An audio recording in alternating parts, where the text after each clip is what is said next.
I'll give an example. There was a vehicle, right? And they were going to use that. It was like a used vehicle they got when the union was first certified. I don't know if somebody donated it to the union, whatever, but it was like a $5,000, like a van, right? But it broke down. So they didn't have the van anymore. But, as board members, as union members, I was paying dues when I was a board member. And that's the only way that you can actually, through the union constitution, actually be elected to any leadership position is by paying dues, which Connor Spence never paid dues to the union at all, ever.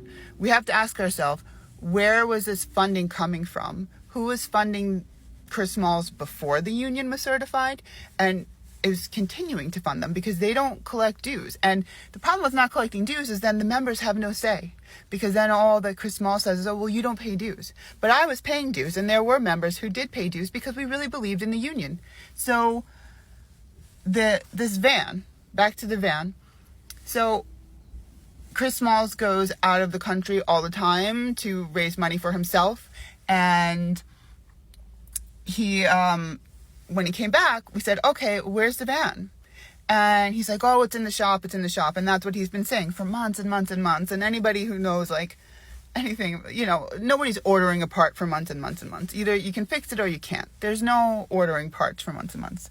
So, but his friend didn't know that that's what he was telling the members in meetings, that about this ordering parts and that it was in the shop.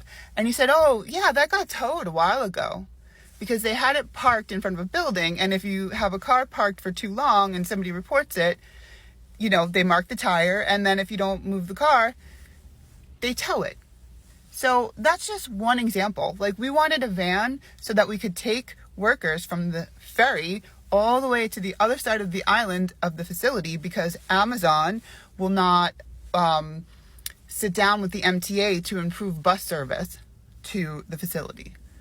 So because Amazon won't work with the MTA, then the union was trying to get a van so that we could take workers, bring them back and forth, especially late at night or early in the morning, and just, basically people volunteering their time to do that, to help each other out. So our lives weren't too stressful waiting for this bus. So that's one example. But we really have to ask ourselves, who's funding Connor Spence? Who's been funding Christian Smalls? And why has there not been any talk of a contract fight? Why are other groups and other Amazons trying to get and still fighting to get what they need, and no Christian Smalls? No Connor Spence, none of them. They're not there. So it's really important that we're honest about this and about the integrity of the people that we're following, because it really is like the proof is in the action, right?